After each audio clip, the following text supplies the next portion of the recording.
And I think it counts for a lot that we have our history of the Toque campaign and our history of being a national charitable organization for more than 25 years.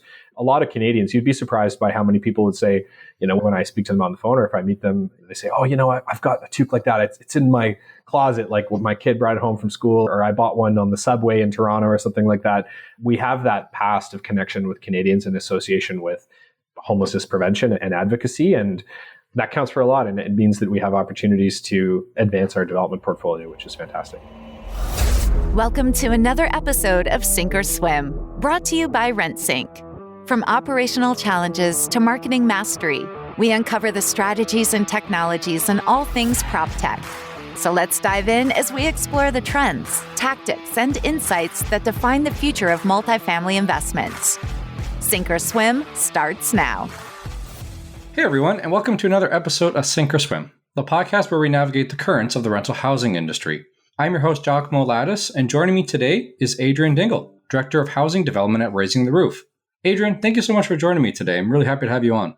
Hey, thanks, Giacomo. The pleasure is mine. So the reason why we wanted to have you on is because of the new partnership that has been announced between Raise the Roof and Rentals.ca. So no better time than to do a little promotion behind that than have you on. So I think it's all really timely. So I think the place to start with all this, for those who maybe don't know, is maybe give a little overview of Raise the Roof. What's your mission? What kind of work do you guys do? And really frame it in the way that people can understand why the partnership between Rentals.ca and Raise the Roof makes so much sense. Yeah, absolutely. So for a long time, Raising the Roof has been a homelessness prevention and awareness charity for almost 26 years. And the Toque has been a symbol of homelessness prevention in Canada for that time. More recently, just since 2020, Raising the Roof has taken on more of an affordable housing development and real estate development side of what we do, which is why I think the mission with Rentals is so aligned in terms of what we're doing and what we're working on. We create new purpose-built affordable rental housing as a way of preventing homelessness in the communities that we serve. And kind of as an additional side of what we do, we facilitate new trades training opportunities. So this is, an opportunity for people that might have barriers to employment in Canada. Any of our active construction sites, we work with local social enterprise groups to facilitate trades training. So this is basic carpentry skills, basic job site training and etiquette, and also some soft skills like timeliness, how to communicate with clients, all that kind of stuff gets worked in there. So from two angles, we're doing our best to prevent homelessness in Canada, creating new opportunities in trades and construction, and also trying to create some new rental housing, which is where we really align with you folks at Rentals.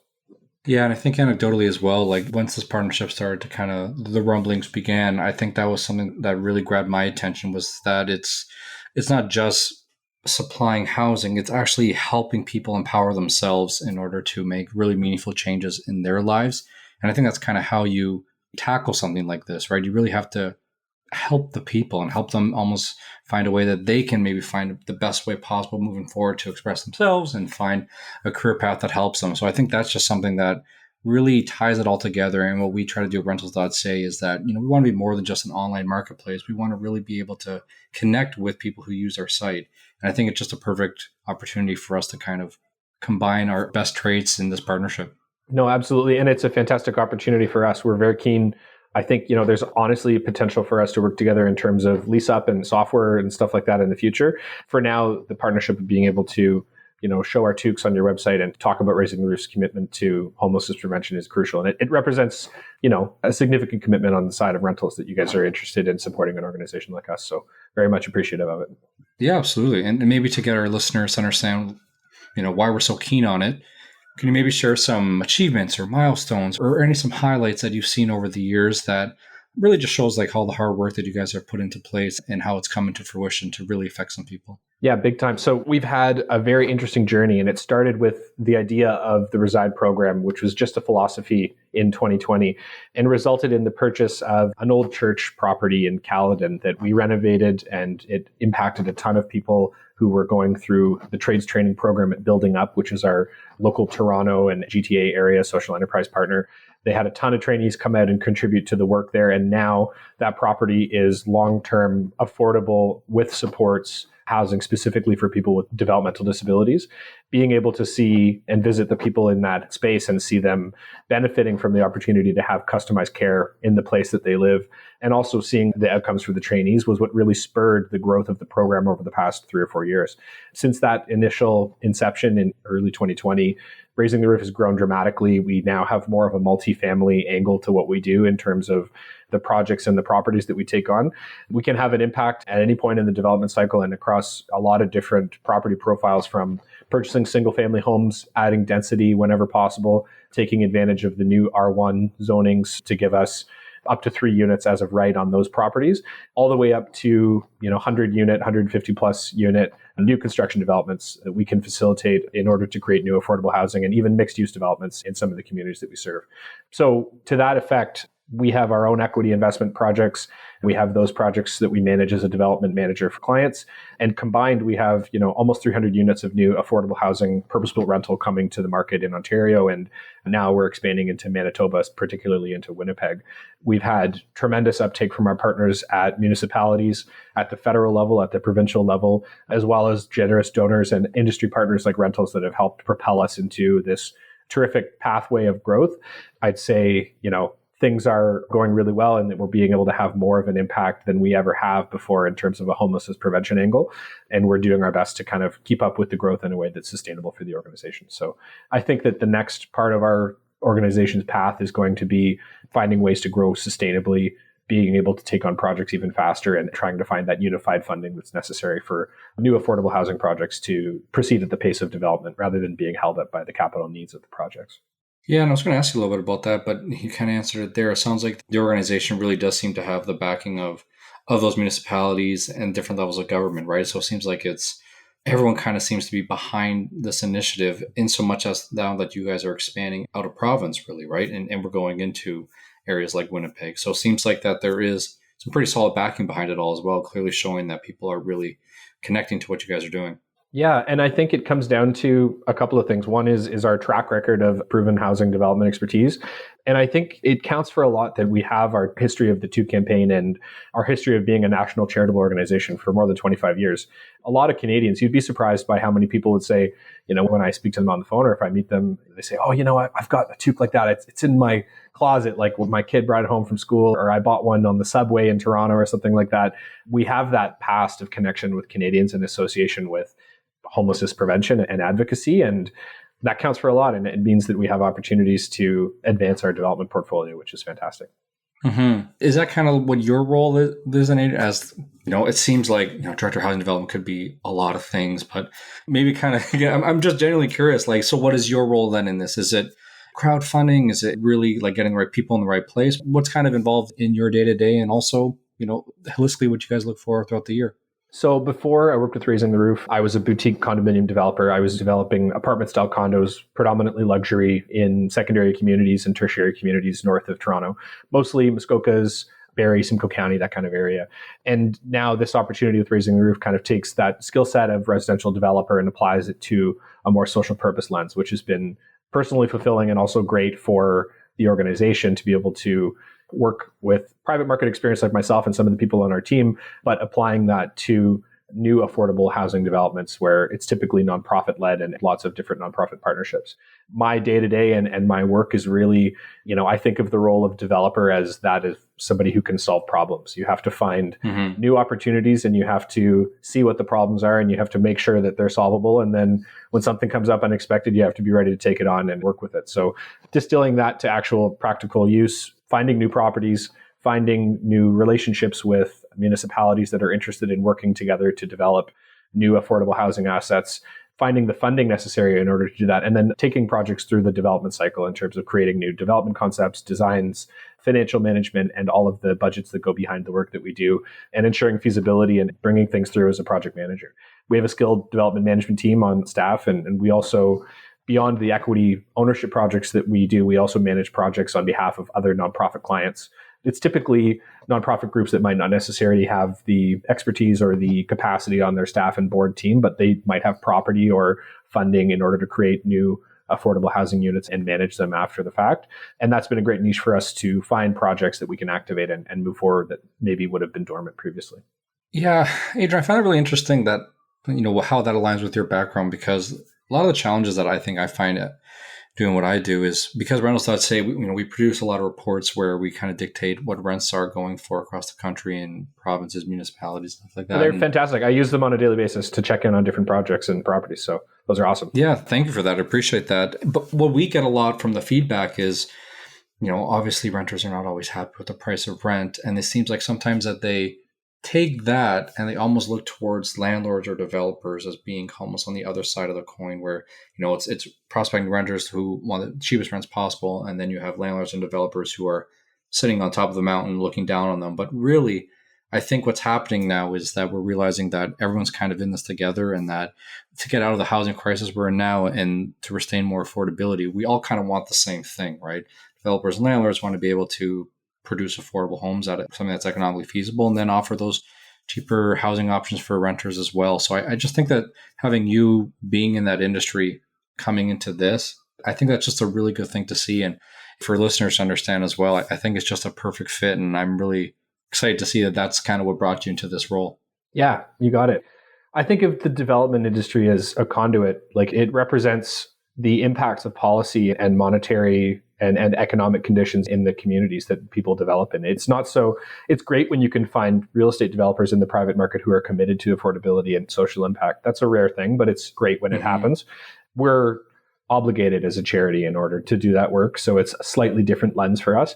But, it is great to find those partners in the development community that are seriously passionate about it. Mm-hmm. Yeah, and we touched on it a little bit, and I think some people clearly know what it is, but there are some that maybe haven't heard of your Toque campaign. So maybe for those who don't, who may have never seen one of these hats or heard about it, what is the Toque campaign? And maybe in conjunction with that, what are some other campaigns that people might have heard about, but they didn't know was associated with your organization? Terrific. The Toque campaign is a great symbol of what Raising the Roof is about. It's an opportunity for Canadians to contribute to homelessness prevention. When you buy a toque, the money that we raise as an organization goes directly towards a lot of the projects that I'm talking about in terms of homelessness prevention, purchasing property. All of the costs associated with these expensive projects, are to some extent funded by our Toque campaign. And it's probably our best mechanism for the average Canadian to have an impact. I'll also add, as a shameless plug, that they're comfy and they're very warm, and we sell a lot of toques in the wintertime. I'm not going to lie, it's a nice sunny day where I am, but I'm still sporting one today for this discussion. They're great hats. Yeah, I can't, talk them up enough. We've had a lot of designs over 26 years, but, maybe a little bit of bias here for me. But I think that the designs that we got today are so cool and are typically on the cutting edge. And we have new colors usually every couple of years. So check them out. They're on our website and now they're on Rentals. So it's going to be a great opportunity for people to get a little bit more exposure to it, to see it, and to be able to contribute. It's a very easy thing to do. And quite frankly, you end up with a sweet toque at the end of the day. Yeah. And it's like the best type of branding where'd you get that hat? That's kind of the word of mouth that I think that comes into play as well. And that's how I got mine, by seeing somebody wearing their toque. And I just like the logo and I just like how it looked, right? Yeah. So where'd you get that? And then you go on the website and I think it kind of snowballs from there. And it stands for a lot more. Like the logo looking cool and the hat being comfortable and stuff, like that's all great. But if you see somebody wearing it, you realize you're like, that person understands. They went to the website, they figured it out, and this is a way that they're contributing to homelessness and homelessness prevention in Canada. It's kind of like a little moment of, you can recognize somebody and see what their principles are when you see them in public if they've got one. Yeah, a little badge of honor there. Yeah. I like that. Now, there's other campaigns that you guys do as well. Like I think on the homepage, it details the Reside campaign. Yep. One of my favorites that I always kind of kept the line with. But again, you guys are known for your campaign. So maybe a little bit about the Reside for people who don't know. Yeah, so Reside is really the work that I do. It's the real estate development arm of what we do. So it's all the work that we've talked about in terms of finding new properties, bringing them forward, and incorporating that trades training element into what we do. And maybe I'll hone in on that a little bit. There's this network of social enterprise groups across Canada. And for people that aren't familiar with social enterprise, this is the idea that being a group that can contribute to somebody's welfare through teaching and through doing and through actually running a business that provides a training ground is a great way to have an impact in the community and to get people the skills that they need to be successful in the long term. So when we talk about social enterprise contracting, these are groups that are very well equipped. And I'm actually representing today, for all the people at home that can't see my t-shirt, but Community Builders is a group based out of Barrie and Sudbury in Ontario that does a lot of this fantastic work. They have a warehouse where they facilitate these groups of trainees that come in. They have classroom learning, they have in-warehouse learning, they learn how to build a wall from framing, insulating, drywall, finishing, patching, painting, everything all the way in from the studs. And then they actually have a chance to apply these skills in a real life job site on our property, like on our properties and on our projects. And so it's fantastic. And like, even for somebody like me who's seen this happen a bunch of times, I still can't believe the outcomes and like the feeling that you get when you meet with somebody who has gone through one of these training programs and you see their prospects for employment versus where they were when they started the training program. You need to have the right mindset to go into it and to take advantage of it and to be willing to learn. But when people have that, they can go a long way. And I think it's almost 80% or more people that come out of these training programs that go on to long-term employment in construction. And this is a big issue for developers and for people that are trying to target the, housing crisis in Canada, is that as much as investment and policy changes can be made into creating new affordable housing and driving the construction of new rental housing, a potential limiting factor in the future is the lack of skilled trade and opportunity for people to actually complete the construction that's necessary to drive affordability in Canada in the next 10 years. So in that sense, we're trying to contribute to both fronts on a macroeconomic, policy basis, but also trying to just get the most social impact that we possibly can out of each one of these capital projects. That's really the piece of it that is the foundational philosophy of the Reside program. Yeah, it must be incredibly rewarding, Adrian, to kind of see that and see the impact that's made. Is this organization kind of like your first step into working with a charity, or is it always something that's kind of been on your radar? Because I'd imagine like doing something that really makes an impact like this has to be super rewarding for yourself. And I imagine it brings in so many challenges, but also just a lot is given to yourself just by putting yourself into these positions to help others. Yeah. I mean, I have a history of limited volunteerism, working with small organizations, mostly in Toronto when I was growing up, but never as a career before. And in terms of the work that I do, it's always been private sector. What I always tell people is I love it because people pick up my phone calls now. This isn't it's a raging generalization, but I'm going to say it anyway. So when you go to a city, people are looking at the real estate developers like, how can I wring as much money as I can out of this person while they go through the process of building in my community? And, the tide is changing, and now municipalities recognize the need to create housing and they're being a little bit more cooperative. But for us, the best feeling is when we have that unified front with a city or with a province to go forward, or the federal government to go forward and really carry out the work that is recognized as being needed. That is tremendously satisfying. And I'll also say, we don't like to exploit the people that come out of our training programs. We don't like to tell their stories too widely. But when there is a trainee who's so interested and says like, hey, I want people to understand the power of this program, and you get a chance to speak with them, it really puts into perspective the power of the program and how it can actually change somebody's life. And not even somebody's life, but have generational outcomes for the people that they live with and that they will, their families in the future. Being able to go from a lack of employment to fully employed in the trades, which is a terrific career choice for Canadians today, is a very powerful transition. And the people who are hiring at these companies that need new workers and new labor in construction, they're so keen on these programs because then they have apprentices that are coming out that have a very established background and are well respected for the training that they've received, and they can jump right into the labor pool and get right to work. So that means a ton, and it's great to see it. And that's really the fuel that drives our team is seeing the impact. Oh, I'd imagine the success stories that you have and, just testimonies from that are incredible. And that's what kind of keeps you guys going. So that's amazing to hear. And am I right to assume that, some of the challenges that you guys face, is it a mix of labor or time or manpower or additional funds? What are some of the operational challenges that you guys go through on a day-to-day basis? I'd say the principal barrier preventing the development of new affordable housing in Canada, and this is something that affects us, but probably affects a lot of other people that are in our position, is the lack of funding in order to make it work. When you're paying a mortgage with net income from properties that are just charging less rent, your mortgage is going to be smaller, and it necessitates capital to come from somewhere else when you're going through a development project. Particularly acquisitions and initial soft cost startup is the hardest thing to find for us. It's well known in the fundraising community that it's easier to fundraise for something when you can point at it and say, here it is, here's a picture of the glorious building. It's almost done. All the people are ready to move in. We just need, however much money in order to get the project done. People are going to jump on that like crazy because it's a great opportunity to have an immediate impact, and you can see it. Finding those patient investors that can participate in a development cycle that can sometimes be 3 to 5 years in length and not see those outcomes for a long period of time is difficult. Not to mention the catch-22 of affordable housing is that in the communities where the need is most dramatic, like Toronto and Vancouver and the other metro highly urbanized populations we have in Canada, the cost of acquisition for property is obscene, and not to mention carrying that property for however much time you need to in order to get your approvals and move forward. Funding is the main thing that stops us from participating in the development cycle at the pace of private market developers.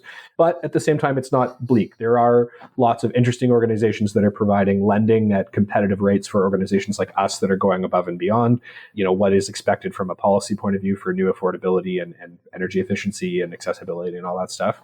So we do have some tricks up our sleeve when it comes to finding capital, but that's probably the biggest barrier. I'd say there's a lot of policy in Canada that could be reworked to make our jobs and to make this process easier and faster for everybody in Canada. The main things that I would point to, and quite frankly, the federal government has done a good job of answering some of the communication that's come from our sector, which, I'll reference the National Housing Accord was a great document that came out of a bunch of different nonprofits that spurred a lot of important federal policy changes in the last 6 to 10 months. But there's always more that can be done in terms of streamlining the existing funding packages, finding those opportunities for investment at the right time, updating the building code, updating planning policy across, all the municipalities is relevant, and getting that intergovernmental communication going between cities, provinces, and the federal government is crucial in order to get these projects moving quickly. I know that's a lot, but those are the two main sectors I would say that need a bit of a tune-up, is finding that funding early for projects like this and creating the policies that are necessary as a result of deep consultation with affordable housing developers. Those are the two things that need to happen in order to get us moving. And sometimes it does come across as, for lack of a better term, a little bleak when you look at what's happening in the housing market right now and the supply crisis we're in. But what I like to kind of hold my hat on, and maybe your opinion is different or the same, but it does seem like, especially the federal government, or at least any policymakers, they are starting to listen. Like, we are starting to see they are trying to address what we're going through right now. We have the federal government remove GST for developers who want to build purpose-built apartments, right? You can't turn on the TV right now and not hear about them trying to address it in some matter. So I try to always have a little bit of hope behind all this, of that, the work that we are all doing, trying to make sure this issue is heard and seen. It does seem like we're starting to see that kind of come into fruition a little bit, which does give me hope. I would hope, and it sounds like you kind of share that same sentiment as well.